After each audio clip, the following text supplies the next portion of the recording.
Mesdames, Messieurs, bonsoir. Merci d'être venus en affrontant les froidures d'un hiver qu'on nous annonce redoutable. Et merci parce qu'il y avait aussi ce soir de la concurrence, il y a de bonnes conférences, n'est-ce pas? En même temps ce soir, donc ça peut expliquer peut-être qu'on soit peut-être moins nombreux qu'on l'aurait espéré. Alors, je remercie évidemment Eliane Chartier, les membres de la communication, Annabelle Millet, et puis Christian Baleni, qui est à l'origine de cette idée de rencontre philosophique. Je rappelle peut-être pour information que si vous n'avez pas les documents ou que vous les perdiez, grâce à Claude Fontune, ici présent, notre remarquable webmaster, les documents sont mis en ligne, vous pouvez les consulter. Et alors l'idéal, ce serait, ce n'est pas encore en route, que les personnes osent aller sur le site pour poser des questions, faire des critiques, et que je réponde, ou que d'autres personnes répondent. Est-ce que c'est possible, Claude? C'est possible à travers la page Facebook. À travers la page Facebook. C'est français, ça? Facebook.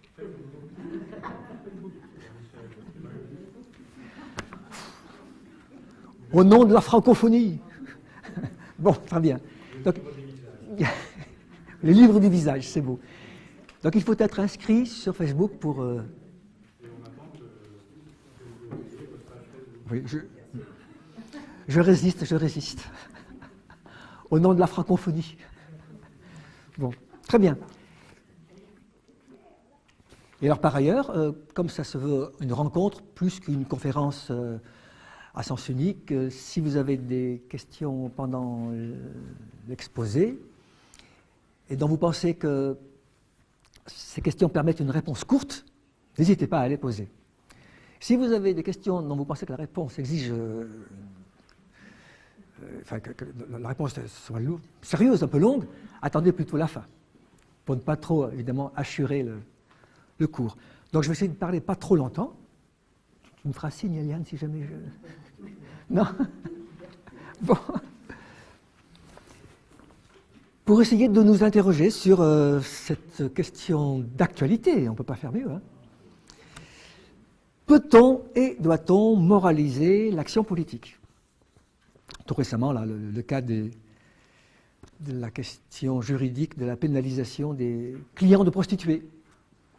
Moraliser la politique, c'est donc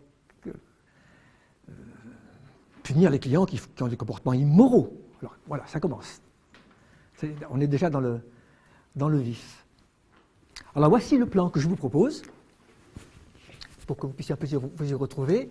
Je vais commencer par définir, après une toute petite allusion à ce qui se passe sous nos yeux, essayer de définir la politique. Ce sera le premier point. Et à partir de cette définition de la politique, ou de l'action politique,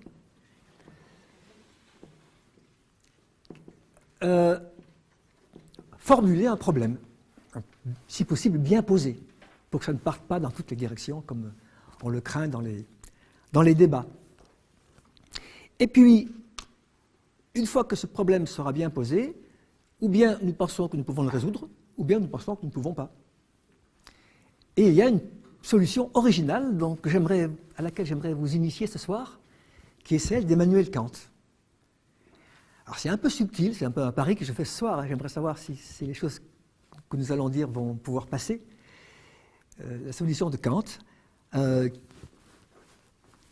qui sera résumée dans une phrase qui est tirée du texte que vous avez sous les yeux,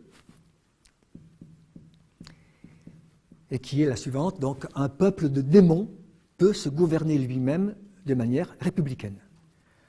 Alors on imagine que la République, c'est la forme de pouvoir et de gouvernement la meilleure, et non pas la démocratie, il faudra le dire peut-être pourquoi. Donc la République, et donc des personnes très immorales, les démons, très immorales, méchantes, volontairement méchantes, peuvent être d'excellents citoyens. Ce qui laisse à croire que la politique peut être réussie, alors que la morale, elle, est totalement raté. Alors, pourquoi Kant dit-il cela? Alors, c'est la partie un peu comme après. Nous allons essayer de préciser ce qu'il veut dire. Alors, qu'est-ce que c'est la morale? Là aussi, donc, définition de la morale. Quelques définitions. La morale par rapport au droit. Définition de la morale et du droit. Un petit mot quand même sur la République. Pourquoi dit-on que la République c'est le meilleur des régimes et non pas la démocratie? Ça, à mon avis, on peut aller vite parce que c'est plus une question de mots, me semble-t-il. Enfin, je crois que de nos jours, quand on dit démocratie, on pense République. Et non pas, on ne pense pas à la pure démocratie, la démocratie directe, où le peuple se gouverne lui-même, ce qui ne s'est jamais vu, ou alors très peu de temps. Ou alors si ça s'est fait à Athènes, il fallait des esclaves. Ce qui n'est plus une république. Voilà, bon. Et puis enfin, ce sera la partie un peu difficile, après ces définitions. Alors peut-être plutôt ici, le 3 est plutôt ici d'ailleurs. Comprendre la thèse de Kant, la solution de Kant, la comprendre en comprenant ce qu'il appelle la nature. Il dit c'est la nature qui a voulu que, nous verrons dans le texte tout à l'heure, qu'est-ce que c'est que cette nature? Et je crois que si on arrive à savoir ce qu'est cette nature, nous comprendrons que Kant propose une solution qui est très originale et qui nous permet de croire quand même à la politique et de croire aussi à la morale sans mélanger les deux. En un mot, ça permet un véritable espoir, sans illusion. C'est-à-dire en sachant que peut-être tout peut très mal tourner. Il est possible qu'en effet, l'homme ne devienne jamais moral, et il est possible que la politique ne cesse jamais d'être un combat, une lutte immorale, faite de violence, comme Machiavel l'a dit. Voilà. Alors, exécution du plan.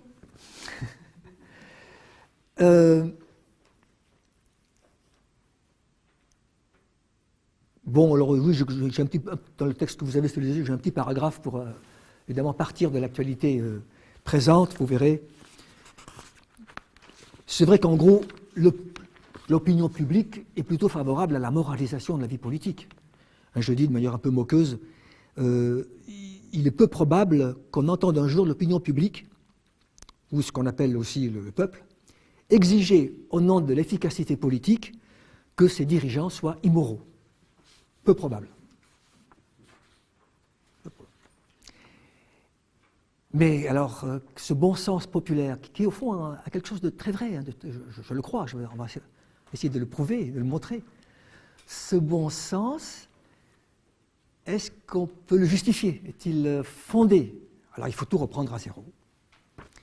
Et d'abord, par exemple, commencer par se demander qu'est-ce que la politique? Alors, c'est très schématique, hein, mais je ne pense pas, enfin il y a des personnes qui peut-être pourraient ne pas être d'accord, n'hésitez pas à le dire, hein, mais je ne pense pas qu'on caricature trop la réalité historique si on dit qu'il y a deux positions extrêmes. Ceux qui, comme Platon, dans la République, disent que la politique est une science. Ça s'apprend.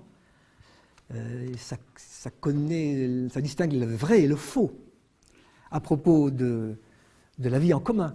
Et cette science, c'est la science du bien, au niveau le plus élevé. Et à partir du bien, on peut comprendre ce qu'est le juste. Et donc, après, choisir des lois. Autrement dit, la Sciences Po, ça existe. Mais ce n'est pas Sciences Po comme à Paris. Hein. C'est science politique. La vraie science politique, c'est la science du bien, qui n'est pas enseignée en Sciences Po. Comme chacun sait. Voilà. Et alors, pour Platon, qui était un peu, sans doute, très optimiste, je ne sais pas, ce bien, il fallait l'enseigner à quelques personnes dans la communauté, dans la cité, ceux qui avaient plutôt un physique un peu blême, un peu pâle, pas forcément des lunettes, mais enfin... donc ceux qui n'ont pas une grosse santé physique, qui sont plutôt faits pour les choses abstraites, ceux qui aiment bien la méditation, un peu... Bref, en un mot, ceux qui s'intéressent au moins, les moins de tous, à la prise du pouvoir. Et ceux qui s'intéressent le moins à la prise du pouvoir et qui ne cherchent qu'à comprendre qui s'intéressent aux sciences, c'est ceux-là qu'il faut forcer à aller au pouvoir, parce que ce sont les savants, ceux qui savent ce qu'est le bien et le mal, parce qu'ils savent distinguer le vrai du faux. Il faut être savant, scientifique, compétent en sciences pour pouvoir être un dirigeant. Et ces hommes qui sont choisis, donc bien sélectionnés, pour leur physique un peu fragile, mais leur tête un peu grosse, ce sont les, à votre avis, c'est une occasion un peu de me flatter moi-même, si vous faites un effort, s'il vous plaît. Les philosophes. Voilà. Donc les philosophes doivent être rois. On doit mettre au gouvernement les philosophes, s'ils sont définis comme ceux qui savent, n'est-ce pas, les savants, ceux qui savent distinguer le vrai du faux, et le bien du mal, et le juste de l'injuste. Alors si ça vous intéresse, réouvrez à l'occasion le fameux livre qui s'appelle La République. La République, ça n'est que ça. C'est un traité d'éducation du gouvernant, de A à Z. Qu'est-ce que doit apprendre un gouvernant? C'est très long, hein, il y a 10 livres. Bon. C'est très long, mais toutes les étapes sont franchies. Et donc, tout au contraire ici, Platon, donc d'un côté, Machiavel, qui est sans doute le meilleur représentant de la politique, non pas du tout comme science, il n'y a pas de science politique. La politique est un art comme la cuisine, si vous voulez, il y a des recettes. Plus un art comme la cuisine, comme une technique, qu'un art comme les beaux-arts, bien sûr. Donc un art qui n'a pas d'autre but que la conquête du pouvoir et la garde du pouvoir. Une fois qu'on l'a pris, il faut le conserver, quels que soient les moyens. Quel que soit, cette fin-là, cette fin de la prise du pouvoir et du maintien du pouvoir, elle autorise tous les moyens. Et donc, étant donné ce que sont les êtres humains et les dirigeants, il serait sans doute non seulement inutile d'être moral, mais même, comme on dit parfois aujourd'hui, contre-productif. Si vous voulez que ça rate, n'est-ce pas, votre société, essayez de rendre les dirigeants bons ou essayez de croire, de faire comme si les dirigés étaient eux-mêmes bons. Au contraire. Alors je crois que ça vaut la peine. Ce sera la seule citation un peu longue, parce que ce n'est pas très agréable de lire, évidemment, un texte. Mais il faut lire, il est moins connu que Kant, peut-être, ce passage que je vous ai proposé dans le petit résumé, là, du prince de Machiavel, pour vous montrer que son réalisme, hein, c'est un... Alors je vous le lis, pardonnez-moi si c'est un peu long, mais je crois que ça vaut la peine. Surtout que c'est imagé, c'est facile, on voit bien après ce qu'il attend du dirigeant politique. Les princes qui ont fait de grandes choses sont ceux qui ont tenu peu compte de leurs paroles. Ça commence bien. Les promesses. Et ceux qui ont su, grâce à la ruse, circonvenir, c'est-à-dire tromper, n'est-ce pas, frauder, enfin, détourner l'esprit des hommes, et à la fin, ils ont vaincu ceux qui se sont fondés sur la loyauté, l'honnêteté.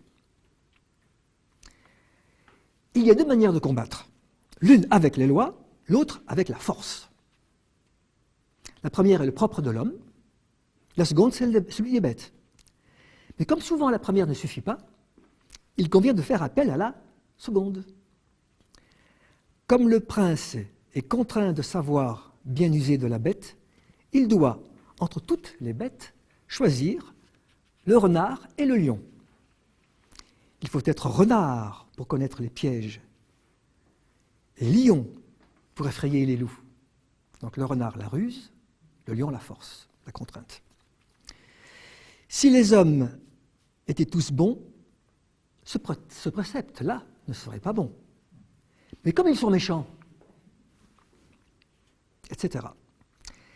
D'ailleurs, les raisons de justifier le manquement à la parole donnée n'ont jamais fait défaut au prince. Il y a beaucoup d'humour là-dedans. Hein. Un homme politique sait toujours se sortir d'une difficulté quand on lui reproche de ne pas avoir tenu sa parole. Mais cette nature du renard, il est nécessaire de bien la maquiller, d'être grand simulateur et dissimulateur.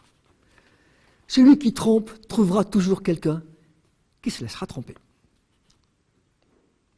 Voilà, et je donne une autre citation tirée du chapitre 15 un peu plus loin, juste après ce texte-là. Machiavel dit « Il faut que le gouvernant doit apprendre à pouvoir ne pas être bon, donc à être immoral. » Voilà, alors je crois que avec ces deux petites précisions, un problème est en place. D'un côté, il y a, comme Platon, les idéalistes, n'est-ce pas, qui pensent qu'on peut changer la nature humaine. Après, on peut éduquer l'homme. On peut changer la nature humaine, on peut changer l'homme, un homme nouveau. On peut penser à l'espoir communiste, les communistes qui veulent changer l'homme. On peut changer même la nature. Ils avaient vous savez ce que pensait Lysenko, que Mandel avait tort. Mandel pensait que l'hérédité obéissait à des lois qui font qu'elle n'est pas soumise aux circonstances extérieures. Et donc Lysenko pensait que Mandel avait tort. On peut changer l'hérédité des êtres vivants si on le veut. Et donc je peux, avec des graines de riz, obtenir des graines de courge, enfin, en plantant des navets, obtenir des courges ou des tomates, si je le veux, hein, avec un peu de bonne chimie. Je ne sais pas les exemples qu'il me donnait, hein, je les invente avec vous en ce moment, mais c'était un peu l'idée. Lysenko était favorable aux idées de Lamarck, qui pensait que les conditions extérieures, les circonstances extérieures étaient décisives sur l'hérédité, et étaient opposées aux idées de Mandel, au nom d'une idéologie qui pensait que la nature pouvait être modifiée si l'homme le voulait, la force de la volonté humaine. Bon, il s'est trompé. Les lois de Mandel sont les véritables lois de l'hérédité. Ce qu'on appelle le génotype ne change pas, n'est-ce pas? On ne peut pas modifier à volonté le génotype en changeant ce qu'on appelle le phénotype. Enfin, je ferme cette petite parenthèse. Mais, quoique non, je la réouvre après tout. Je pensais aussi en préparant ce cours, j'ai un peu regardé ce qui se passait chez les Khmers rouges aussi. C'est très beau l'idéal. Enfin, Pol Pot n'a rien écrit, hein, le chef des Khmers rouges au Cambodge, donc la fameuse révolution. Hein. Il n'a pas laissé d'écrit, mais il y a divers témoignages qui montraient qu'il souhaitait bien que les hommes soient vraiment tous frères, égaux, libres. Donc il y a un idéal moral très pur. Et puis on voit quoi ils ont été contraints d'arriver très vite. À la manière dont, sans doute, les révolutionnaires français ont dû très vite arriver à la terreur pour imposer et purifier les pensées, les intentions. Ils voulaient agir sur les pensées des personnes. Il y avait une police de la pensée. Donc ce qu'on appelle finalement les divers totalitarismes ou la terreur. La terreur, c'est la volonté de réaliser le bien qui aboutit au contraire de ce qu'il veut. Puisqu'après, on emprisonne sans preuve, il y a des procès qui sont des caricatures de procès, etc. Donc on peut dire l'idéaliste, il a sans doute raison d'avoir des idéaux moraux, mais ces idéaux moraux sont utopiques. La réalité n'arrête pas de les démentir. Chaque fois où, comme le communisme en a donné, le communisme stalinien en tout cas, en a donné l'idée, et l'exemple, ça aboutit au contraire, à quelque chose qui est au moins immoral, le culte de la personnalité, etc., etc. Et les camps de concentration, arbitraires, bien sûr. C'est pas mieux du côté de Machiavel. Hein. Machiavel, c'est un réaliste. Il arrive à comprendre le calcul politique qu'est la vie politique, l'action politique, mais on peut dire qu'il est un cynique. Parce que, comme on vient de le lire à l'instant, il doit paraître avoir des valeurs morales. Il faut paraître, hein. Simuler, dissimuler. On verra plus loin un passage où il dit que l'important, ce n'est pas d'être juste, loyal, c'est de le paraître. Pour le grand nombre, pour le peuple. L'être, ça n'a aucune... mieux vaut ne pas l'être. Tant qu'on le paraît, ça va. Donc ce comportement s'appelle le cynisme, quand même. En même temps, il dit la politique peut se passer de morale, en même temps, pour pouvoir garder le pouvoir ou le prendre, il faut s'autoriser de valeurs comme la loyauté, la liberté, l'égalité. Ben, ces valeurs n'étaient pas celles de Machiavel. Hein. L'égalité, ce n'était pas encore l'époque. Mais en tout cas, au moins la loyauté, le fait de tenir sa parole, et d'autres termes qu'on verra un peu plus loin. Voilà, alors on pourrait s'arrêter là. La soirée pourrait s'arrêter ici. Parce que c'est apparemment les deux grandes conceptions de la politique. Elles sont extrêmes. On peut faire des degrés entre, mais c'est les plus extrêmes. Une science, et on applique. On réalise le bien par le moyen des lois, c'est-à-dire par le moyen de la justice, le bien au-dessus du juste. Et après, les techniques d'application s'en suivent, n'est-ce pas? Et puis, tout le contraire, ici, un art où il n'y a pas de loi. C'est un art des circonstances, savoir saisir le bon moment, les rapports de force, l'habileté, la ruse, la violence, le mensonge. Et c'est ce qui se passe depuis que ce qu'on appelle la vie politique existe, n'est-ce pas, il me semble. Alors, si c'était que ça, l'opposition, on n'aurait pas beaucoup avancé. Hein. Ça ne vaudrait même pas la peine de venir ce soir, pour être clair. Ce qui est intéressant, c'est la solution de Kant. Il dit deux choses. Ce conflit entre les réalistes qui sont cyniques et les idéalistes comme Platon, mais qui sont utopistes, donc ceux qui pensent qu'on peut améliorer l'homme, malgré tout, qu'on peut améliorer la société, sans trop savoir par quoi on commence. Est-ce qu'on commence par l'individu ou est-ce qu'on commence par la société? Dans les deux cas, ils pensent qu'on peut améliorer l'état de choses. Et ceux qui pensent qu'on ne peut pas l'améliorer, il y a des pages de Machiavel où il dit moi je crois que la quantité de bien et de mal dans le monde a toujours été la même. Elle se redistribue, c'est tout. Il y a des pages où il dit cela dans le second discours concernant Tite-Live. Donc le monde est immuable. On ne peut pas changer la nature humaine. Et bien que ce conflit est inévitable. Inévitable pour l'intelligence ou pour la raison. Autrement dit, si nous voulons savoir, au fond, est-ce qu'on peut changer l'homme, comme le croit Platon, ou est-ce que si on veut savoir, au fond, si on ne le peut pas, eh bien, les deux ont raison, indéfiniment. On ne peut pas arriver à trancher. C'est un conflit pour l'intelligence, pour la raison, pour la science, pour la connaissance, qui est insoluble. Les deux ont raison, ce que Kant appelle une antinomie. Une antinomie, c'est un conflit entre, littéralement, c'est entre deux lois. Un exemple célèbre d'antinomie, c'est l'antinomie du menteur. Imaginons un menteur qui dise « je mens ». Je pose la question, dit-il la vérité ou ment-il? Eh bien, si on prend le temps, il faut prendre le temps de le faire. Hein. C'est un peu long, on prend un crayon, un papier, on essaie de voir. Si vraiment il dit la vérité, alors il ment. C'est très logique. Hein. Ça peut même se montrer de manière mathématique. Ou logique, disons. Et s'il ment, alors il dit la vérité. Et ceci indéfiniment, n'est-ce pas? On ne peut pas s'arrêter. Il ment parce qu'il dit la vérité, il dit la vérité parce qu'il ment. C'est ça une antinomie. Ce n'est pas deux vérités extérieures l'une à l'autre, c'est la vérité de l'une des positions entraîne la vérité de l'autre qui est pourtant contraire. Indéfiniment. Alors donc c'est une antinomie pour ce que Kant appelle la raison théorique, pour la connaissance. Donc nous ne pourrons, ça veut dire, mesdemoiselles, messieurs, nous ne pourrons jamais savoir si au fond l'homme est améliorable ou pas, si la société est améliorable ou pas.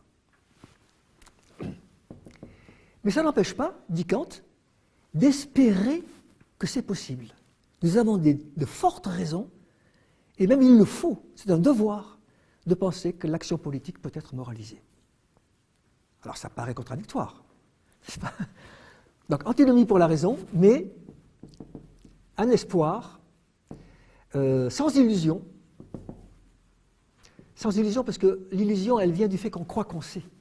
Mais si on renonce à savoir de façon absolue, comme les grands philosophes croient qu'ils peuvent savoir, Donc si on renonce un peu à la philosophie, il faut renoncer à la philosophie. Ne pas croire qu'on sait les choses absolues. À ce moment-là, il est possible un espoir sans illusion. Pourquoi alors? Pour quelle sorte d'activité en nous? Alors il appelle ça, alors c'est un petit peu le point difficile de la soirée, il appelle ça la réflexion ou le jugement réfléchissant. Ce sera un petit peu la chose difficile à éclaircir, mais nous allons essayer.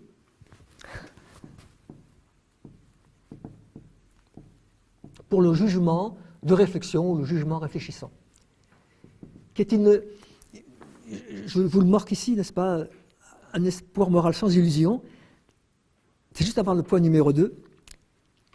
Tel est le résultat de la manière de penser de Kant. Kant a une manière de penser, c'est lui qui l'a inventée. Hein. Quand on ne peut plus savoir, il y a encore d'autres moyens de penser. Et réfléchir, juger, il appelle ça donc réflexion, ça permet de donner un sens, de trouver un sens à ce qui sinon serait désespérant et décourageant complètement. Voilà donc pour ce problème. Nous passons, si vous voulez, à la solution de Kant. Alors, la formule, vous la connaissez, hein, elle est marquée en toutes lettres, là, au numéro 2. Je cite la phrase de Kant. « Le problème de la constitution d'un État républicain peut être résolu pour un peuple de démons. » Alors, question, est-ce que vous avez le texte? C'est ça, vous avez le texte tout à fait à la fin.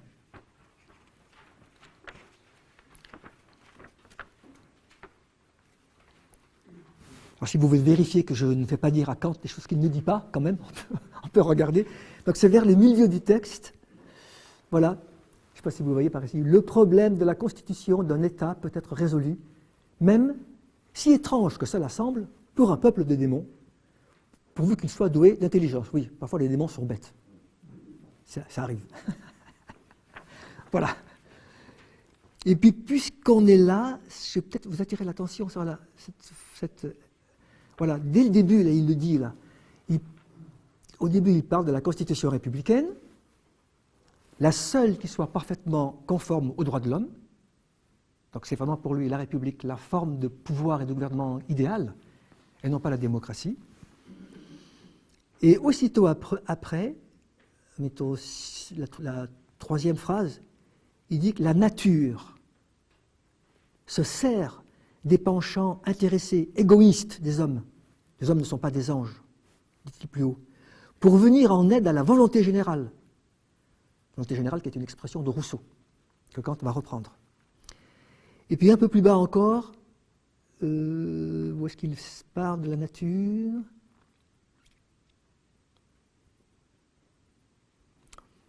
Alors peut-être qu'il le dit, je n'ai pas noté, mais tout à fait à la fin du texte, là, disons 5 ou 6 lignes plus, il dit la question n'est pas de savoir comment on peut. Ah oui, c'est une belle phrase, tiens, on va la lire en entier, la dernière phrase du texte. La question, en effet, n'est pas de savoir comment on peut améliorer moralement les hommes. Il n'y a pas de réponse à cette question. Mais comment on peut se servir du mécanisme de la nature pour diriger de telle façon l'antagonisme de leurs dispositions hostiles, donc le fait qu'ils soient en conflit continuel les uns avec les autres et même avec eux-mêmes. Nous sommes divisés contre nous-mêmes. Que tous les individus qui composent un peuple s'obligent eux-mêmes, entre eux, à se soumettre à des lois de contrainte et établissent ainsi, à l'horizon de l'histoire, un État pacifique où les lois, enfin, soient vraiment en vigueur. Vous voyez, donc c'est la clé. Hein. Si on arrive à comprendre un peu ce soir ce que Kant appelle nature, cette nature qui semble être un Dieu caché, hein, une providence, par chance elle est là. La nature est bien faite. Ouf, heureusement. Donc, on croit que c'est ça, n'est-ce pas? Mais non, mais oui et non. Il y a une façon de le comprendre qui est très fausse, ou que Kant refuserait, qui serait encore une connaissance. On saurait qu'il y aurait un Dieu qui existe, qui a un plan caché, comme par exemple ce que disait Leibniz. Que ce monde est le meilleur des mondes possibles.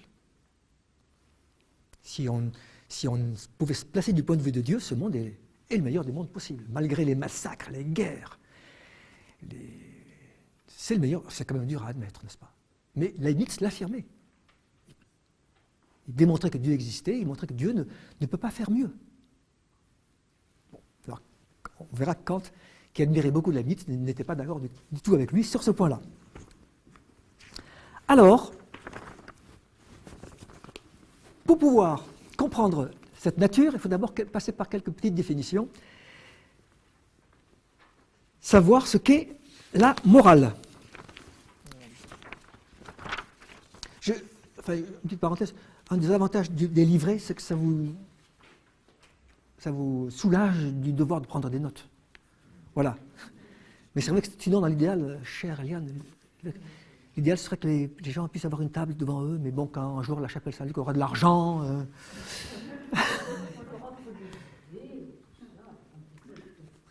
Bon, allez, très bien.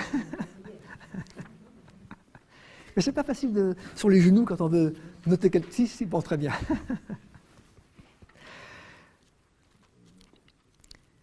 Donc, pour comprendre cette thèse, cette position de Kant, un peuple de démons peut-être peut se gouverner lui-même républicainement, il faut donc passer par quelques définitions. Et Kant reconnaît lui-même que cette thèse est étrange, il le dit. C'est étrange quand même, c'est paradoxal. Alors, qu'est-ce que la morale? Et c'est parti. Ah, c'est énorme, la morale. C'est même tellement énorme que j'ai pensé que c'était mieux de vous donner un petit supplément à la fin. Donc, si vraiment vous voulez creuser un peu la chose, parce que c'est trop long, j'ai mis une annexe. Qu'est-ce que la morale?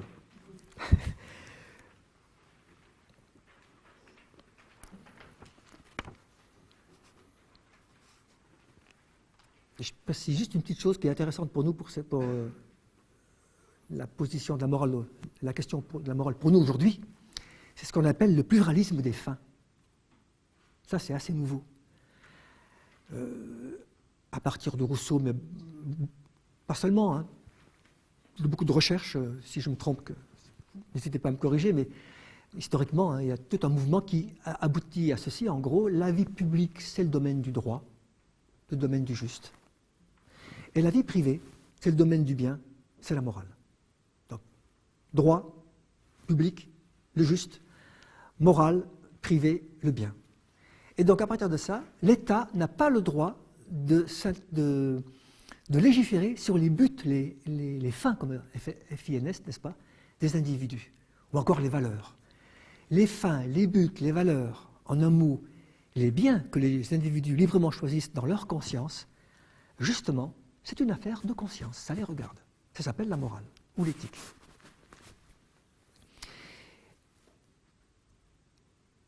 Autrement dit aussi, on dit l'État libéral, parce qu'il s'agit en vérité de la grande conquête du libéralisme, non pas le libéralisme économique, mais l'autre libéralisme, le libéralisme politique. L'État est, comme on dit, axiologiquement neutre. L'axiologie, ce sont les valeurs. Ce qui est d'ailleurs en train de se produire en ce moment à propos de la pénalisation des clients des prostituées.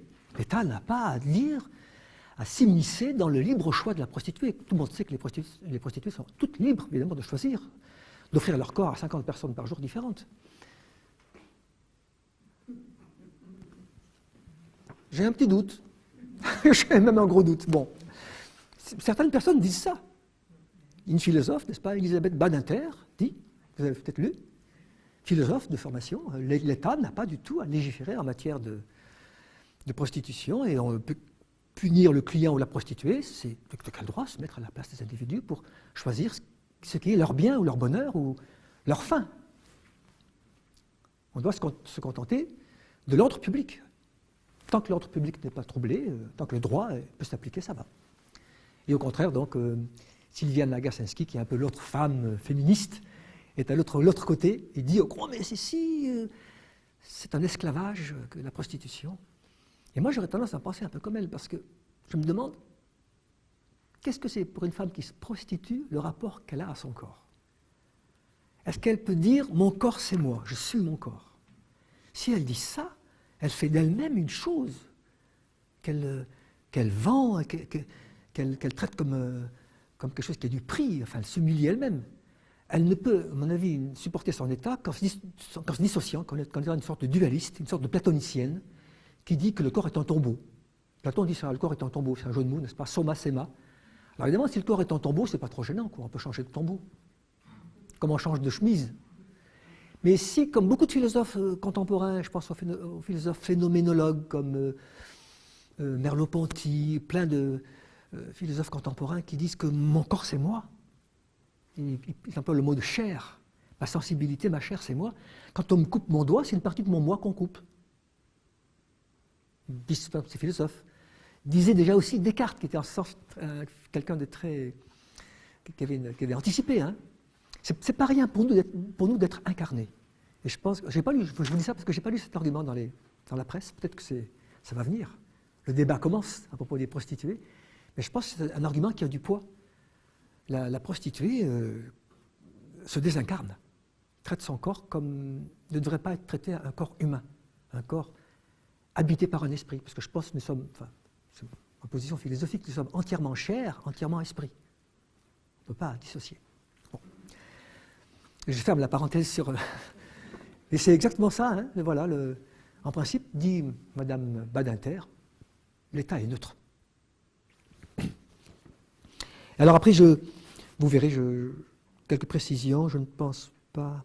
Ah oui, je précise peut-être que Kant justifie le pluralisme des fins. Vous lirez, peut-être, je ne veux pas être trop long. Ah oui, allez-y, bien sûr.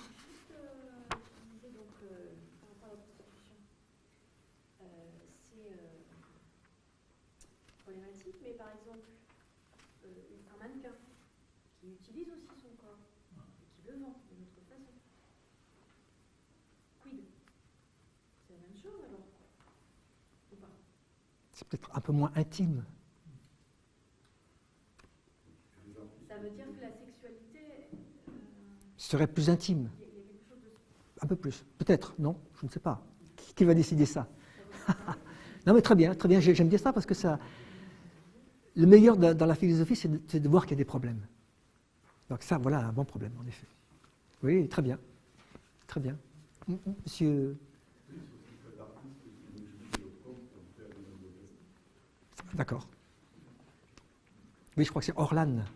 Avec c'est ça, des incrustations, enfin oui, c'est ça. Très bien, oui, bien sûr. Oui, très bien, voilà, je n'ai pas la réponse. Hein. Peut-être téléphoner à Kant, je ne sais pas. Non, mais je crois qu'il serait embêté aussi.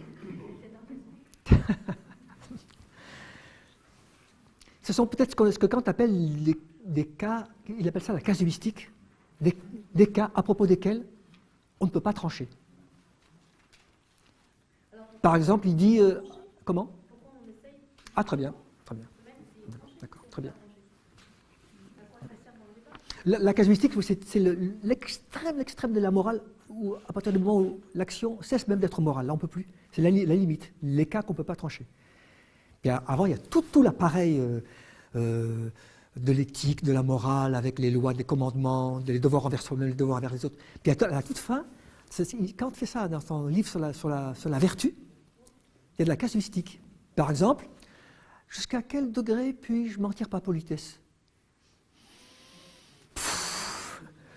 Jusqu'à quel degré puis-je chauffer de vin ma vertu quand je mange avec autrui? Il y a un bon repas, un banquet. Il dit qu'il faut chauffer de vin sa vertu. Chauffer sa vertu de vin, pardon. Oui, chauffer de vin sa vertu. Les deux vont. Le vin participe un peu à la bonne qualité des échanges. Jusqu'à quel degré? N'est-ce pas? Ça dépend des individus, des circonstances. À un moment donné, on est un peu trop gai, peut-être, ça ne va plus, quoi. On est sous, bon, voilà. Casuistique. Alors, est-ce que je pense pas, est-ce que Kant accepterait que le cas de la prostitution soit... Je pense que non. Je pense que l'homme a un devoir de respect envers son corps. J'en suis même certain. Bon, très bien, oui. Là, alors, très bien, oui. Ben, alors, il faut commencer à faire une réflexion philosophique sur le rapport de notre conscience, notre moi et notre corps. Qu'est-ce que c'est être incarné? Très bien, oui, d'accord. Oui, très bien.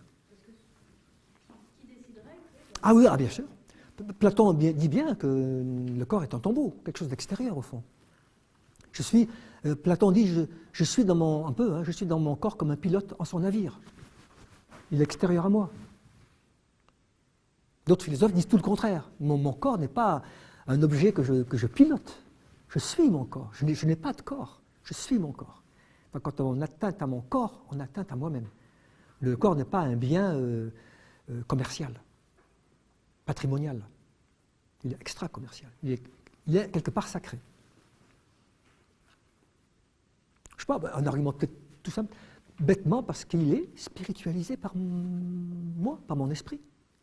Le fait même que j'habite ce corps, ça y est, il a un statut hors catégorie. Ce n'est pas un corps d'animal. Je ne sais pas si l'argument est... Non.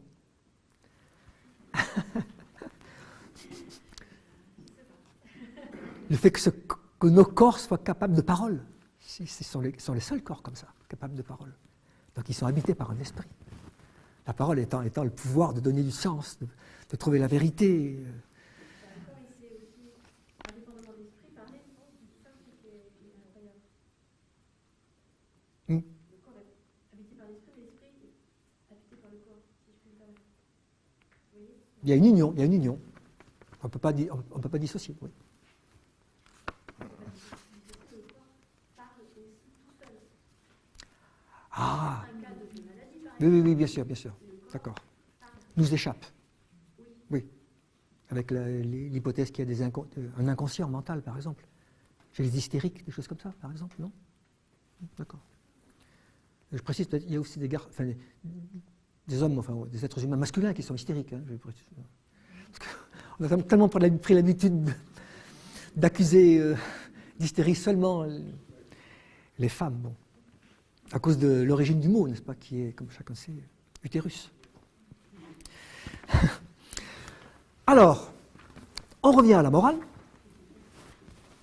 Après le petit... Merci beaucoup, hein, ces questions. N'hésitez pas à continuer. Mieux peut-être qu'il y ait des questions et qu'on n'achève pas vraiment la conférence, plutôt que ce soit à sens unique, évidemment. Qu'est-ce que la morale? Mais c'est très simple. Kant dit il est aussi facile de distinguer le bien et le mal que sa droite et sa gauche. Un enfant de 7 ans y arrive. Donc on pourra aller assez vite. Donc la morale, où est-ce que je le... C'est ça, je le dis d'ailleurs, c'est ça.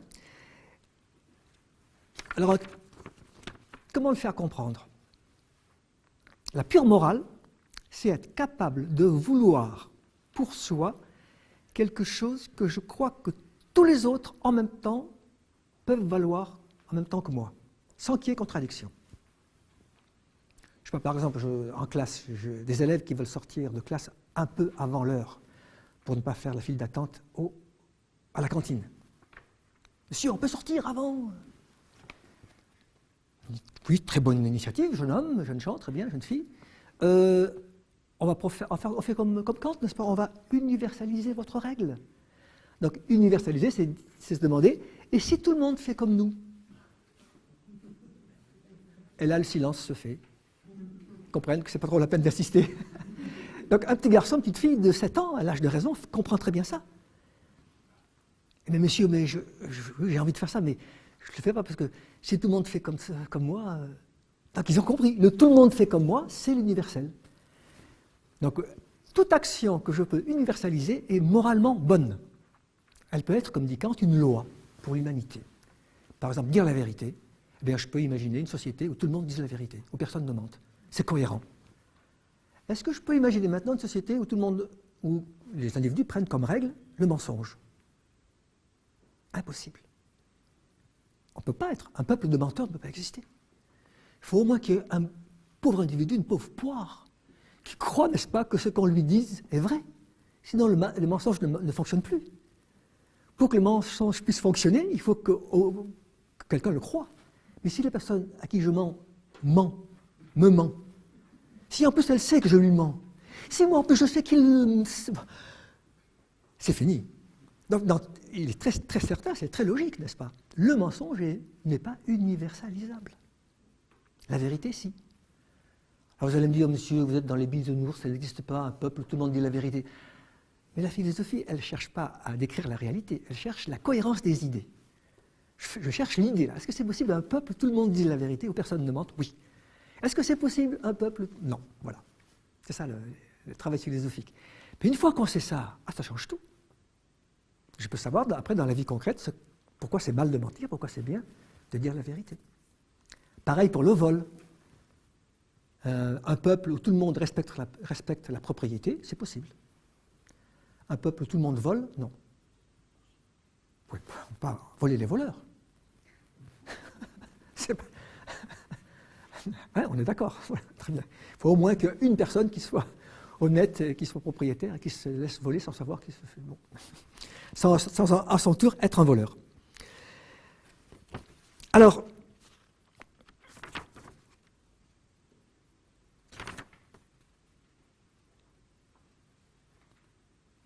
maintenant, plus difficile, on va distinguer le droit et la morale. La morale, donc, c'est de vouloir c'est vouloir l'universel, vouloir ce que je pense que tout le monde devrait vouloir comme moi. Alors que le mal, c'est au contraire une belle définition du mal, que je crois que j'ai écrite d'ailleurs. Le mal consiste oui, je ne sais pas où je l'ai. C'est ça, l'égoïsme. Ça consiste contradictoirement à vouloir, c'est à la fin de la page, il n'y a pas de numéro de page, c'est après le numéro différence de la morale et du droit. Vous voyez peut-être la partie. Ça commence par en haut à gauche, dit Machiavel. Puis on parle en dessous de l'égalité. Voilà, vous avez en gras l'égoïsme. L'immoralité, c'est l'égoïsme au fond. Qu'est-ce que c'est le mal? C'est l'égoïsme. Qu'est-ce que c'est la définition de l'égoïsme? L'égoïsme moral, ça consiste en la tentation, et nous sommes tous égoïstes, enfin, c'est comme ça. Hein. Non pas qu'on le soit en acte, mais en intention, je pense que ce serait présomptueux de dire qu'on ne l'est pas du tout. Donc, qu'est-ce qu'être égoïste? C'est la tentation contradictoire de faire exception pour soi-même, quand on le peut, à la loi qu'on veut pour tous. Donc c'est tout le monde sauf moi. C'est ça le mal. Et ça marche bien dans tous les cas, que ce soit pour la vérité, pour le vol et pour tout le reste, ça marche. Alors justement, on va pouvoir assez bien voir maintenant la différence entre le droit et la morale, et je crois que ça va être très utile pour la différence entre la politique et la morale. Et pourquoi on ne peut pas moraliser la politique, en un sens? Pas du tout. Le droit, ce n'est pas l'accord de la volonté avec la loi. C'est l'accord de l'action avec la loi. Je me comporte en accord avec la loi. Ce qu'on appelle avoir un comportement légal. C'est ce qu'on fait légal, en accord avec la loi. Mais je peux très bien avoir un comportement en accord avec la loi, tout en voulant le contraire de la loi. Je suis contraint. Par exemple, on me regarde. Donc si on me regarde, je fais attention. Mais comme disent les jeunes d'eux-mêmes, n'est-ce pas? Pas vu, pas pris. Et là, il y a un très célèbre mythe de Platon, hein, que je cite un petit peu dans le moment où je définis ici la morale, le mythe de Gygès, qu'on peut appeler aussi Gygès, n'est-ce pas? L'homme invisible. Gygès est un bon berger qui, un jour, en faisant paître ses moutons, aperçoit une anfractuosité dans le sol. Il va dans le sol, il voit une sorte de caverne d'Ali Baba. Il chipe une bague au doigt d'une statue. Et par hasard, il se rend compte qu'en tournant le chaton de la bague, il devient invisible. Et en le retournant, il redevient visible. Ouh, très intéressant.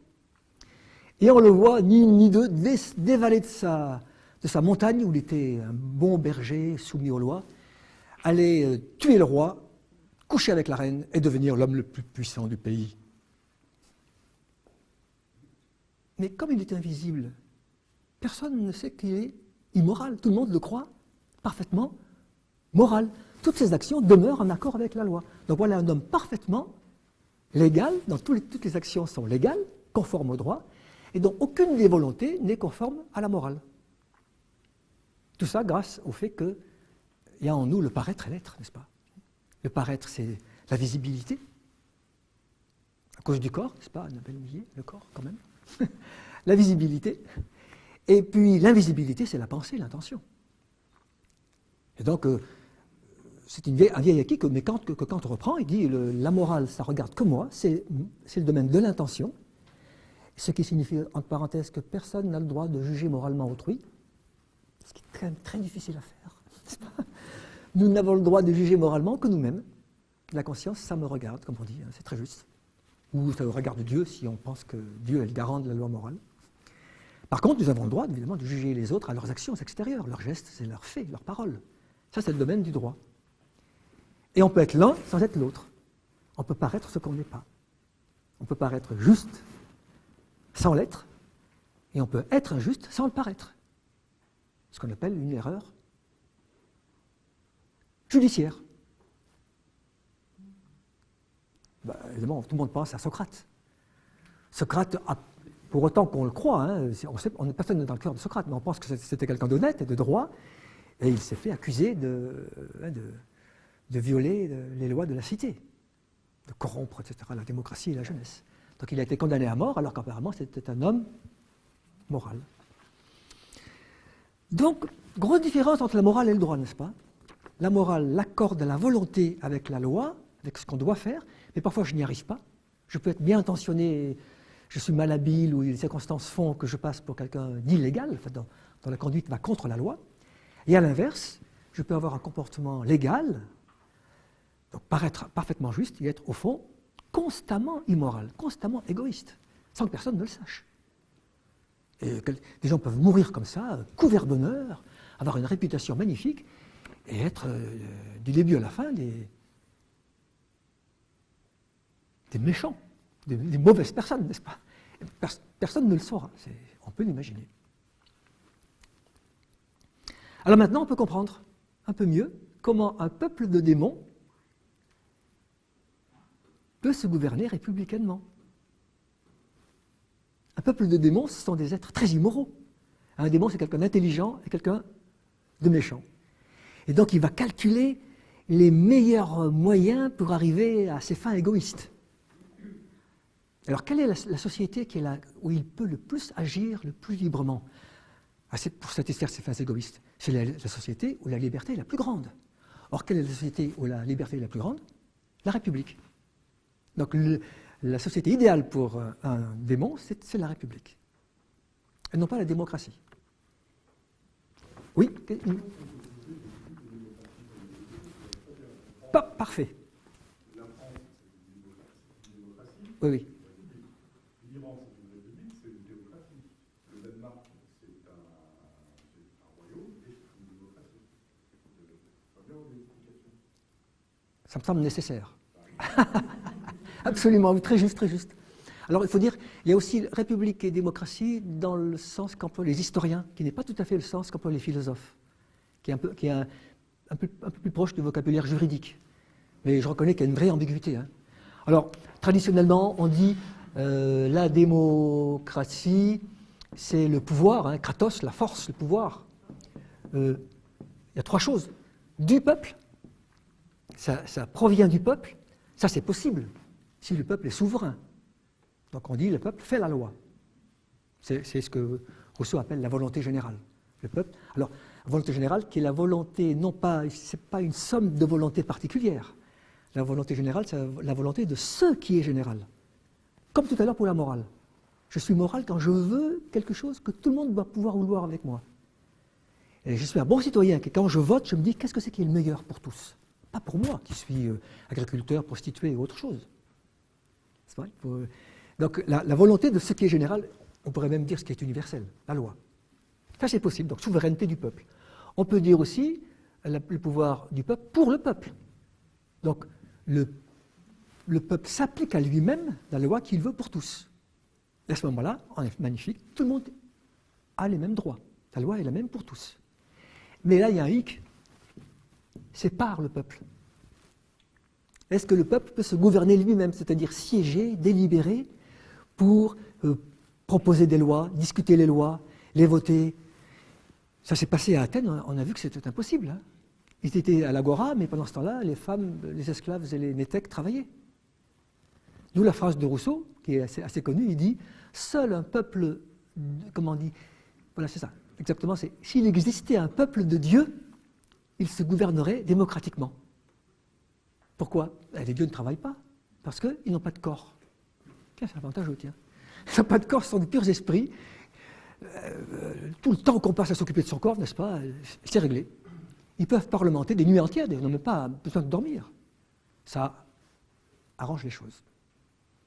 Donc voilà, en vérité, la confusion, c'est parce que démocratie est pris au sens très fort de démocratie directe. Voilà. Mais sinon, si on appelle démocratie ces deux points-là, le fait que la loi soit faite par le peuple, donc que le pouvoir, au fond, est donné à la loi, et que tout le monde est soumis à la même loi, y compris les dirigeants, alors ça veut dire république.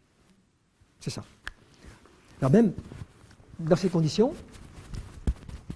un petit tableau de Kant lui-même, d'ailleurs, qui est, je crois, assez éclairant, pour montrer les diverses sortes de pouvoir, comme on est en politique, faisant un peu de politique, n'est-ce pas? Un peu de philosophie politique. Ici, la force, ou l'autorité. Ici, les lois. Alors les lois instituées par nous, pas les lois de la nature ou les lois de la logique. Hein. Et ici, la liberté d'agir, la liberté par rapport aux autres, extérieurs. La liberté intérieure échappe à la politique, c'est la morale. Alors allons-y. Quand je fais une croix, c'est que c'est existence, c'est pas quand je fais moins, c'est que c'est absence. La force, pas de loi, pas de liberté. Alors, quel nom donne Kant à cette forme de société? La barbarie. Parce qu'il est inhumain, il est barbare. Barbare, c'est borbor, hein, comme disaient les Grecs, ceux qui balbutient. Le mot vient de là. Hein. Et le mot barbare vient d'une moquerie des Grecs envers ceux qui ne parlent pas grec. Ceux qui parlent grec possèdent le logos, la raison. Les autres, ils font borbor. Ils balbutient. D'accord? Donc, les barbares. Parce que le barbare, c'est ceux qui pensent que seul le dirigeant, le tyran, a la liberté. Les autres ne l'ont pas. Et il n'y a même pas de loi. C'est le caprice du tyran qui est au-dessus de la loi, qui fait sa loi. Ce n'est pas une vraie loi, n'est-ce pas? Tout le contraire maintenant. Pas d'autorité, pas d'État. La loi et la liberté, le régime idéal. Moi, je suis partisan de ce régime-là, hein, personnellement. Le meilleur. Il y a un hic. Mais d'abord, avant de dire quel est le hic, quel est le nom que vous donneriez? Pas d'État. Facile. Ni Dieu, ni maître. L'anarchie. Et voilà, ça c'est l'erreur. Tout le monde croit, ah oui, la véritable anarchie, même chez Proudhon, hein, ah oui, la véritable anarchie, les communautés se donnent des règles de vie. Et si possible, à l'unanimité. Ah oui, bien sûr. Alors il y a, il n'y a pas de loi, imposée de l'extérieur, il n'y a pas la loi de l'État, bien sûr, pas la loi de Dieu, hein, ni Dieu ni maître. Mais on se donne des règles, sinon c'est le chantier, n'est-ce pas? Déjà, dans un couple, savoir qui va mettre la poubelle en bas et faire la vaisselle, c'est très compliqué. On est d'accord. C'est très bien. Ah, voilà au moins le bon sens qui... Oui, donc voilà. Et d'ailleurs, Kant le dit, hein, c'est le régime idéal, c'est le seul digne des êtres humains. On n'a pas à avoir au-dessus de nous des hommes qui nous disent quelle est la loi qu'on doit appliquer. On est assez grand pour savoir. La loi qui est bonne pour nous, elle est appliquée ensemble, hein, comme c'est un petit peu l'idéal peut-être des hippies, je ne sais pas, vous savez, un petit peu. Hein. Peace and love, tous ensemble, allez, on partage tout. Bon. Sauf que ça ne marche pas à cause de ce qu'on vient de nommer à l'instant, la tendance universelle de l'être humain à l'égoïsme. On vote tous, tout le monde est d'accord pour le règlement, d'accord? Les poubelles, tout ça, les règles de vie, on est tous d'accord. Et puis, pas vu, pas pris, ça commence. Donc aucune des communautés anarchistes n'a tenu plus d'un mois ou deux, quoi. Enfin. Donc il faut une autorité. Et qui soit, ça c'est assez proche de Platon, qui impose la loi, une loi rationnelle, à un peuple qui quand même n'est pas très intelligent, il faut le dire, et un peu paresseux, donc pas de liberté. Et qui n'a même pas le temps de s'informer, parce qu'il faut qu'il travaille, le peuple. Et donc, alors on pourrait dire dictature, mais c'est pas à cause de l'emploi romain du mot dictature, ce ne serait pas assez précis. Kant emploie un mot qui correspond au mot grec d'ailleurs, qui veut dire le maître. Et il avait sous ses yeux l'exemple d'un bon maître, en ce sens, auquel il rend éloge. C'est le despotisme. Et le bon maître auquel il rend éloge, c'est Frédéric II de Prusse, qu'on appelait un despote éclairé. Félicitations, absolument. Parce que Frédéric de Prusse, alors précisément pourquoi était-il éclairé? Il accordait, apparemment, hein, largement, un droit que Kant souligne comme étant le droit fondamental à la République. Fondamental. C'est vraiment celui sur lequel tout repose, la liberté. Alors, liberté de penser, ce serait la morale. On ne sait pas si les gens sont libres de penser, au fond. Et une liberté qui soit à l'extérieur, qui a rapport au visible, donc qui soit du domaine du droit, du domaine du politique. Donc la liberté, non pas de penser, mais plus extériorisée, simplement.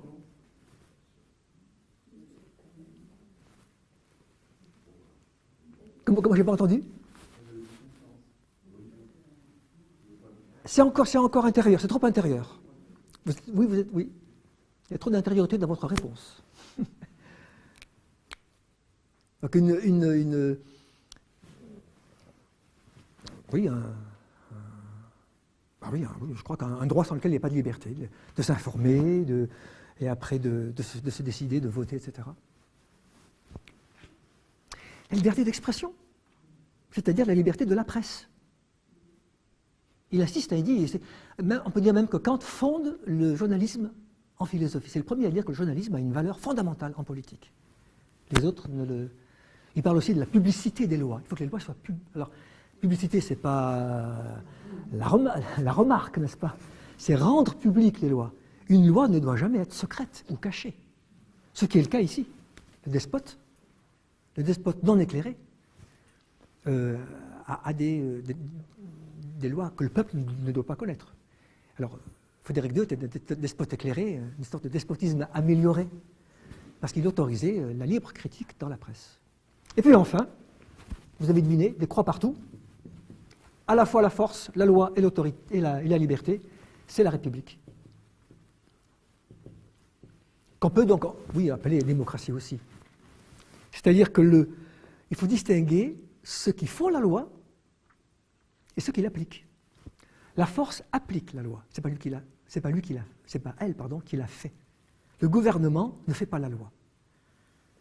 C'est drôle parce que ça paraît évident pour nous, enfin j'espère, n'est-ce pas? On sait bien que ce n'est pas le gouvernement qui fait la loi. Mais je suis frappé du fait que beaucoup d'élèves arrivés en terminale, j'allais dire en phase terminale,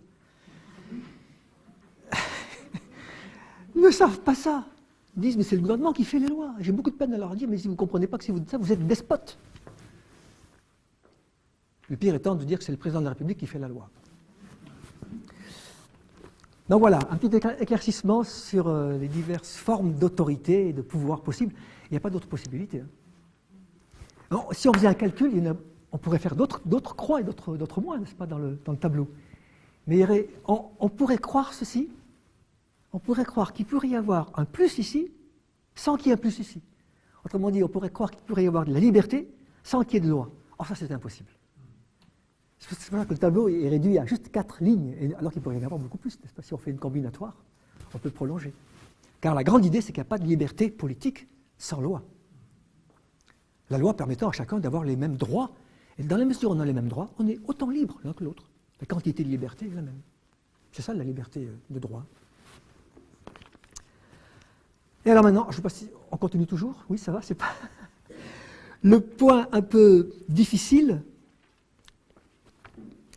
c'est la nature. Vous m'accordez encore un petit moment? Oui? Bon, très bien.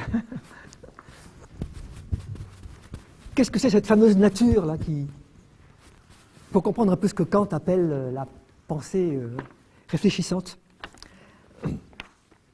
Alors, on va... Je vais faire en même temps un schéma, je pense que ça pourra peut-être tenir un peu les idées, fixer un peu les idées. On pourrait penser que la nature, c'est premièrement la vie, ce que les écologistes appellent la nature, le milieu vivant et matériel, mais surtout le milieu vivant. Donc qu'est-ce que ce serait la nature chez l'être humain? Ce serait l'espèce vivante humaine. L'espèce humaine a la chance, plutôt les individus humains ont la chance d'appartenir à une espèce qui est bien faite et qui fait que quand les hommes sont en guerre les uns contre les autres, ça fait progresser le droit. Chance. Sauf que cette phrase n'a aucun sens pour un biologiste. Le biologiste ne comprend pas du tout ce que ça voudrait dire que la vie veut que les hommes se donnent des lois. Et qu'en se donnant des lois, ils deviennent des gens qui ont des comportements juridiques, légaux, et peut-être moraux, après, en espérant. Parce que la vie ne veut rien. La vie, c'est un phénomène biologique. Donc, on pourrait faire...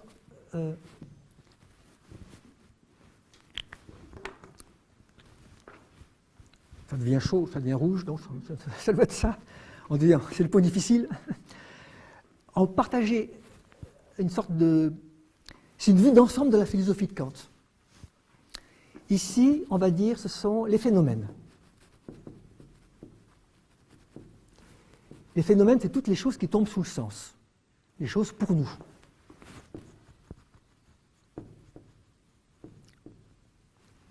Et au-dessus, ici, ce sont... Alors, on pourrait appeler ça les... Je crois, il y a plusieurs noms, les choses absolues. Non pas les choses pour nous, mais les choses en soi, telles qu'elles sont en elles-mêmes. Là, c'est le domaine de la connaissance, ce qu'il appelle la raison théorique, et ici, le domaine de l'action. Alors, ici, la science. La nature, ce serait donc la vie.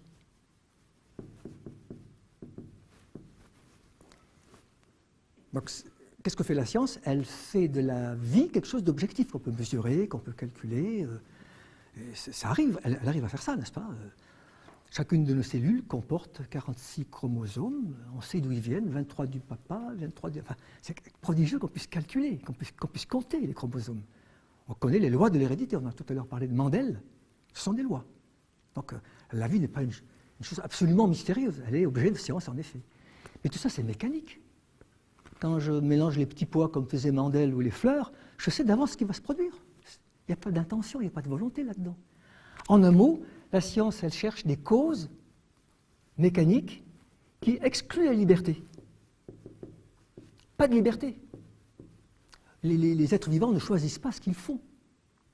À part nous, apparemment, qui sommes doués de liberté. C'est le propre de l'être humain. Et donc, on ne peut pas dire que la nature dont parle Kant ici, c'est la vie au sens biologique, au sens scientifique. Parce que la vie ne veut rien. La vie n'a pas d'intention. Même si dans l'Assemblée, peut-être des personnes pourraient me reprocher d'aller trop vite, il est vrai que les scientifiques, enfin les biologistes ont besoin de faire comme si les phénomènes vitaux avaient un sens pour pouvoir les comprendre. Si je veux comprendre la structure de l'œil, je crois que j'ai intérêt à croire que c'est comme si l'œil était fait pour voir.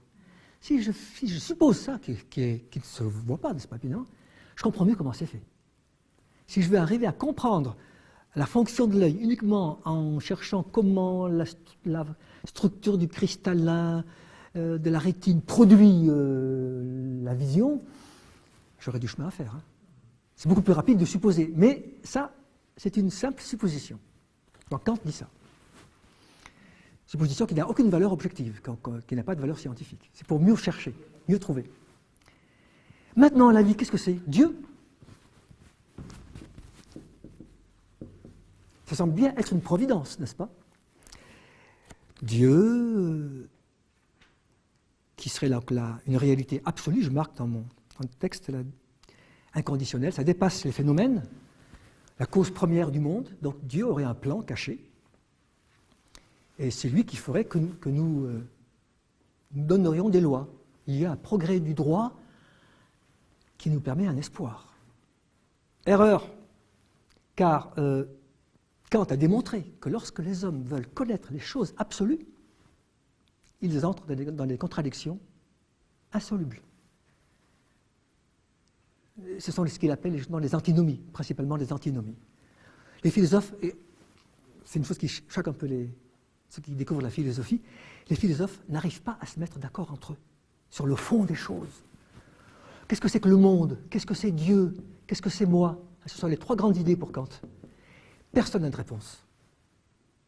Ou les réponses opposées sont vraies. Et les matérialistes ont raison, les spiritualistes ont raison. Ceux qui pensent que Dieu n'existe pas ont raison, ceux qui pensent que Dieu existe ont raison aussi. Il y a des preuves, mais des preuves qui, chaque fois, se contredisent les unes les autres. Donc là, il y a un échec de la connaissance. Pour le dire brièvement, la métaphysique, donc la partie la plus abstraite de la philosophie, celle qui veut connaître les choses absolues, n'est pas une science. Donc, ça y est, c'est pas Dieu. C'est pas Dieu, c'est pas la vie. À propos d'absolu, je veux peut-être une petite chose. Peut-être que vous pensez que je suis un peu dans les nuages en parlant de choses absolues, Dieu, le monde. Mais je suis certain que l'homme de la rue est comme ça. Il parle absolument de choses absolues. Il dit moi, moi. Et le monde, comment il va le monde? La société. Spontanément, l'homme est métaphysicien. Spontanément, il dépasse ce que ses sens lui offrent et il affirme qu'il sait qu'il y a des absolus comme le monde, la société, l'histoire, l'univers, le moi et l'autre moi d'ailleurs. Je ne sais pas ça, il y a d'autres moi que moi, n'est-ce pas? Beaucoup même. Comment savons-nous ça? Qu'il y a des moi, qu'il y a des esprits, qu'il n'y ait pas que des corps, par exemple. Ou même comment savons-nous qu'il y a des corps? Le monde est fait de corps. Qu'est-ce que la matière? Qu'est-ce que l'esprit? Donc j'aime bien cette remarque de Kant, il dit l'homme de la rue, l'homme qui n'a pas fait d'études, est spontanément métaphysicien. Il parle de manière absolue de choses absolues. Je dis ça pour pas que vous pensiez que les philosophes sont des... Non, ils prennent au sérieux l'homme de la rue, l'homme de tous les jours. Ils se demandent, mais sait-il de quoi il parle? Bon, et en fait, il ne sait pas. Qu'est-ce qui reste? Du point de vue de la morale. Donc la morale, il s'agit ici non pas de cause mécanique, ni aussi de cause première, hein, c'est la cause première Dieu. Hein. Il s'agit de fin. Je veux des fins. Vouloir, c'est toujours vouloir une fin. Et parmi toutes les fins que je veux, il y en a une qui a une valeur absolue, donc c'est le bien. Donc Kant dit que c'est le devoir. Alors,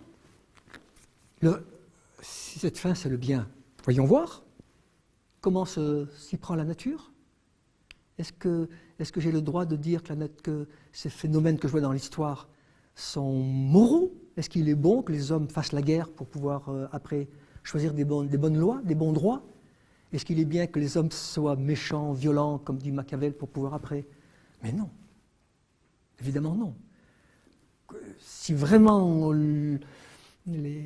chez les hommes la volonté était bien faite, on aurait pu prendre des moyens moraux pour des buts moraux. Mais là, qu'est-ce qu'on voit sous les yeux? Des moyens immoraux pour des buts moraux. C'est mal fait. Qu'est-ce qui peut justifier une guerre? Par exemple, n'est-ce pas? À part peut-être la guerre défensive, mais bon. Donc, on aurait la chance immense de vivre depuis une cinquantaine d'années dans une région du monde où il n'y a plus de guerre. C'était presque un miracle, qui d'ailleurs donne raison à Kant, entre parenthèses. C'est pas une sorte de société des nations qui surgit sous nos yeux, qui s'appelle l'Europe. Nous avons de la chance. Mais le prix qu'il a fallu payer, les morts des guerres, ce moyen ne vaut pas le résultat. D'ailleurs, aucune perte de vie humaine ne vaut un progrès du droit. Aucun être humain ne devrait être un moyen moralement bon ou souhaitable pour permettre au droit de progresser. Là, il faut être radical. Et Kant est très, très opposé à Leibniz. Hein. Leibniz qui dit que le mal dans le monde est un moyen pour un plus grand bien, ça révolte profondément Kant, hein, qui condamne son philosophe pourtant qu'il admire, qui est le grand philosophe Leibniz. Donc là, on est mal parti, n'est-ce pas? Si ce n'est pas la vie, si ce n'est pas Dieu, si ce n'est pas non plus en nous quelque chose qui serait la morale, on serait poussé par une... Mais c'est d'ailleurs obscur, parce que si on est poussé par une volonté morale, on n'est pas libre. Alors qu'est-ce qui reste? Alors justement, Kant va faire une supposition. Il va dire, il faudrait que je puisse retrouver, pour avoir de l'espoir, que les choses peuvent s'arranger. Mais sans croire que je sais. Ce n'est pas un savoir. Je n'aurai pas de certitude. Simplement avoir de l'espoir. Ne pas être découragé en politique, n'est-ce pas? essayer de savoir si je ne peux pas retrouver des fins au niveau des phénomènes, dans la nature. Chercher une finalité dans la nature. C'est un peu la phrase que j'ai essayé de... Si vous pouvez peut-être la trouver, c'est à la page... Voilà. Numéro 3, dernier paragraphe du numéro 3.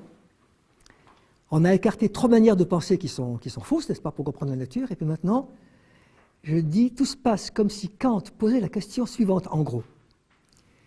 Si on entend par nature la totalité des phénomènes, soumis dans l'espace et le temps à des lois mécaniques et mathématiques, est-ce que le spectacle de l'histoire ne nous donnerait-il pas des signes qui attestent qu'il est possible que la libre volonté humaine de faire le bien se réalise dans cette nature qui est pourtant son contraire?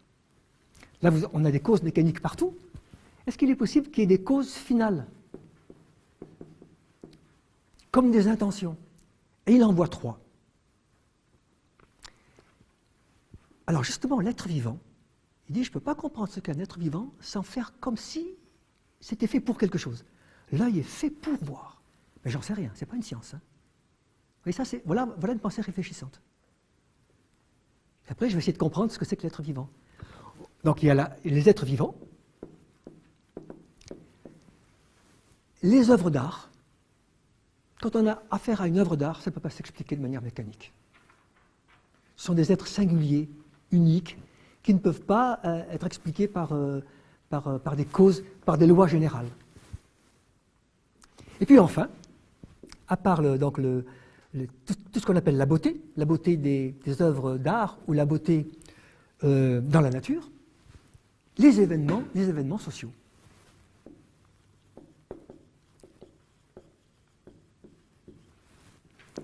Là, peut-être pour être plus clair, une dernière explication, ça ne peut pas être très clair, il faudrait passer du temps pour rentrer un peu dans la pensée de Kant.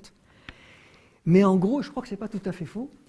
Le contraire d'une pensée ou d'un jugement réfléchissant, c'est une pensée ou un jugement qui déduit. Par exemple, il va y avoir une marée, une éclipse. Je peux déduire, je connais la loi de Newton. Et c'est extraordinaire comment on peut prévoir une marée, une éclipse, à l'heure près, à la minute près, la surface qui serait recouverte. Parce que les éclipses et les marées sont des cas particuliers qui rentrent dans les lois de la science, les lois générales, n'est-ce pas, de la physique. Ça, c'est la pensée que Kant appelle aussi parfois déterminante. C'est la science. Au contraire, quand j'ai affaire à un être vivant, alors il faudrait peut-être plus précis, à un être qui est malade, je ne peux pas arriver à prévoir. Je n'ai pas de loi pour ça. Vous savez, les médecins parlent d'idiosyncrasie. Chacun de nous a un corps qui a une réaction particulière aux médicaments, à la maladie. Vous voyez? C'est-à-dire pour ça, je pense que la médecine est un art et non pas une science. Ce n'est pas une science, la médecine. La science, c'est la biologie. La médecine applique la biologie. Parfois, on se trompe, n'est-ce pas? Tout le monde sait ça, n'est-ce pas? Les médecins se trompent, n'arrivent pas à prévoir. Bon, comment ça va se passer? Bon. Donc la maladie, l'œuvre d'art, chaque fois, on a affaire à quelque chose pour lequel il n'y a pas de loi ou de choses générales. Et donc on va chercher une loi ou un principe. Cette idée de chercher un principe ou une loi, c'est ça la pensée qu'il appelle réfléchissante. Alors, le plus souvent, chez Kant, ce qui lui permet de chercher, quand il réfléchit, c'est justement l'idée de finalité. En tout cas, c'est le cas pour la vie, pour la beauté et pour les événements. Alors, c'est ce qui fait que on peut rester plein d'espoir, sans illusion. Plein d'espoir parce que je veuille des fins, que je sois libre de choisir mes fins, ça, c'est un savoir. C'est une autre découverte de Kant. Kant a découvert que la philosophie comme science n'est pas possible, la métaphysique est fausse. Par contre, il a montré que nous avions en nous un savoir spécial qu'il appelle le savoir pratique, le savoir moral, qui fait que le seul fait de sentir que je dois faire quelque chose me fait savoir que je peux ne pas le faire. Si je dois dire la vérité, je sais que je peux mentir. Si je peux mentir, j'ai un pouvoir. J'ai un pouvoir de faire ou de ne pas faire. Avoir un pouvoir de faire ou de ne pas faire, c'est être libre. Donc la simple conscience du devoir prouve que je suis libre. Ça, c'est la preuve de Kant. Kant nous démontre comme ça que nous avons en nous un savoir qui n'est pas un savoir scientifique, ni un savoir métaphysique, qui est un savoir proprement moral. Donc je suis libre, ça je le sais. J'ai une question. Oui, je vous en prie. Est-ce que quand il parle de moralité, il le relie aux idéaux? Ah oui, oui, ah oui, bien sûr, oui. Le devoir est un idéal. Ce qu'il appelle le devoir, dire la vérité, ne pas voler, ne pas torturer, respecter autrui, se respecter soi-même, respecter son corps, Madame Millet. Oui, oui, bien sûr. On pourrait même dire, c'est bien ce que vous dites, parce que ici, très bien, c'est même très bien. Les idées, c'est le domaine de la métaphysique, théorique, c'est la connaissance des idées. Il y a 3 idées, hein. Facile. Dieu, le moi, monde. Le moi et le monde. Et ici, ce sont les idéaux, c'est-à-dire les fins. Tous les idéaux que l'homme se propose. Oui, un idéal, c'est une fin qu'on se propose. J'ai l'impression que la morale, elle se relie aux idéaux, mais qu'elle est plus individuelle et égoïste, en quelque sorte. Elle n'est pas collective. Ah non, elle est strictement individuelle, strictement personnelle, absolument. Ça ne regarde que moi, comme on dit couramment. Ça regarde, j'ai ma conscience pour moi. On a raison de dire ça. Absolument. C'est ça, absolument, c'est ça.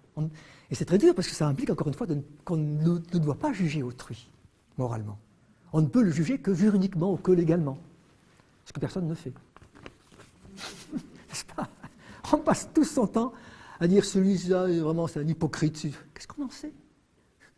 Il me veut du mal, il me veut du bien, on fait quelqu'un de très bien. On n'en sait rien. On le croit.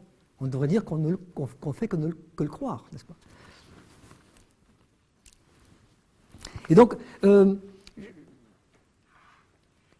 pour terminer, parce que j'ai peur d'être trop long, et après une dernière phrase de Kant, peut-être que je m'arrêterai là pour conclure. Kant dit que toute la pensée réfléchissante, elle se formule en commençant par « comme si ». Donc, premièrement, l'espoir, je suis libre. Donc, il est possible pour moi d'être quelqu'un d'honnête, de bon. Je le peux si je le veux, c'est tout. Et deuxièmement, je regarde dans le monde et je vois des signes. Qu'est-ce que je vois comme signe? Eh bien, je vois que le pire sert parfois au meilleur. Les guerres font faire des progrès. Et que malgré tout, et ça, personne ne peut le nier, il y a un progrès du droit. Ben, s'il y a un progrès du droit, peut-être qu'un jour, l'apparence du droit va finir par correspondre à l'être. C'est-à-dire que vraiment, nous serons moraux. Ce ne sera pas uniquement une apparence extérieure, ce sera aussi une réalité intérieure. Alors Kant se moque, il dit « Nous sommes d'autant plus comédiens que nous sommes civilisés ».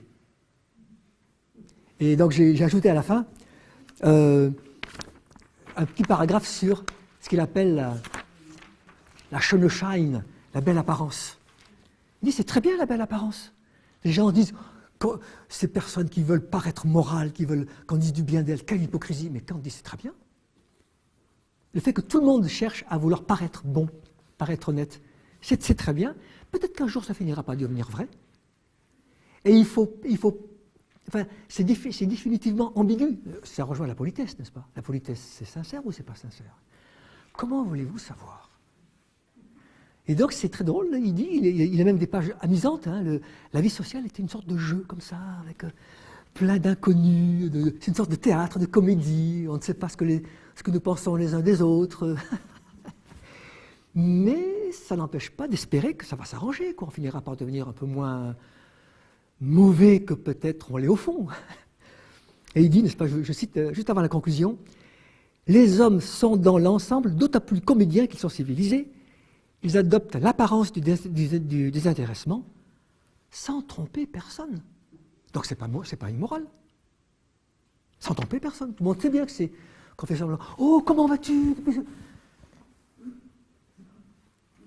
En fait, on se dit si on pouvait partir, parce que bon, mais il faut lui demander des nouvelles, parce que sinon après, bon. Oh, monsieur le directeur, comment allez-vous? Bon. Il est très bon qu'il en aille ainsi dans le monde. Pourquoi? Car la belle apparence peut bien finir. Ça, c'est l'espoir. par passer dans leur disposition d'esprit. Mais peut-être que tout peut mal tourner. Donc il y a chez Kant l'idée que peut-être l'homme va... Les guerres entre les hommes vont les faire s'entre-détruire, que l'espèce humaine brutalement prenne fin, comme peut-être avec la bombe atomique. Ça, c'est possible. Kant le reconnaît. Ça aura été un beau feu de joie, quoi. Enfin voilà. L'espèce humaine, une sorte de météorite, et c'est fini. Le rideau tombe dessus, il n'y a plus rien après. Il n'y a même pas une personne pour dire que le rideau est tiré, parce qu'il n'y a plus personne du tout, n'est-ce pas? En tout cas pour Kant, parce qu'on ne sait pas si Dieu existe ni rien. Donc, voilà. Et donc la phrase que je vais vous proposer avant de conclure, brièvement, si possible, parce que j'étais un peu long, c'est il dit deux choses, elle n'est pas dans le résumé, deux choses ne cessent de m'admirer, de réalité ne cessent d'attirer de ma part un sentiment d'admiration. Je ne cesse d'admirer deux choses dans le monde. Première chose, le ciel étoilé au-dessus de moi. Donc la régularité de la nature qu'on peut connaître. Alors il admire Newton qui a trouvé des lois qui sont toujours les nôtres, n'est-ce pas? La nature est rationnelle, il y a des causes qu'on peut connaître, et elle est belle en ce sens. Donc le ciel étoilé au-dessus de moi, la science existe. Nous pouvons nous mettre d'accord dans le domaine de la science, c'est déjà pas mal. Deuxième chose, la loi morale au fond de mon cœur. Et c'est tout. Donc j'admire le fait qu'on puisse connaître le monde, et que le monde devienne pour nous intelligible, les progrès de la science qui sont extraordinaires, la médecine, etc. Et j'admire aussi que, bien que la science dise que je ne sois pas libre, que je sois une chose parmi les choses, j'admire en moi le savoir que je suis tout le contraire, que je suis un être libre. Et après, le problème, c'est comment relier les deux. Donc j'admire deux choses, comment les relier? Et c'est ça qui est la pensée réfléchissante. Relier la causalité du monde naturel, du monde physique, n'est-ce pas, et la finalité de la morale. Est-il possible d'être libre dans le monde matériel et de faire progresser le bien dans le monde matériel? Et il dit, on ne peut pas le savoir. On peut seulement avoir de l'espoir à cause de signes. Voilà. Et une brève conclusion, puisque je crois que j'ai dit l'essentiel, hein, bon, vous pourrez vérifier. Vous allez peut-être me dire, ah, et ça sert à quoi? D'abord, cette pensée réfléchissante, ça a apporté quelque chose? Mais oui. Par exemple, l'idée de société des nations. En réfléchissant, le mieux, compte tenu de ce que sont les hommes, il faut non pas un État mondial. L'État mondial, c'est le pire. Hein. Ça fera un État, j'ai effacé, mais un État despotique. Comment être sûr qu'un État mondial rationnel, apparemment moral, restera longtemps rationnel et moral? Nous serons tous dépendants de lui. Donc il faut qu'il y ait définitivement une pluralité de nations et de peuples. Original. Donc il est favorable pour une fédération des sociétés et non pas pour une unité mondiale. Autre chose, intéressant pour nous encore, je pense, oui, il parle d'un droit cosmopolitique dans le petit livre là, dont j'ai tiré le texte, et il dit « Il faut instaurer un droit des étrangers ». C'est-à-dire, tout étranger dans le monde a le droit d'être accueilli dans n'importe quel pays au monde. Il appelle ça le droit de visite, car l'étranger n'est pas un ennemi, ce qui n'est peut-être pas encore compris par certaines personnes dans le monde. Vous voyez, c'est le premier philosophe, n'est-ce pas, à faire de l'hospitalité un droit international, cosmopolitique, pour qu'à la fin, nous soyons tous, comme le dit le mot cosmopolitique, citoyens du monde. Merci beaucoup de votre attention.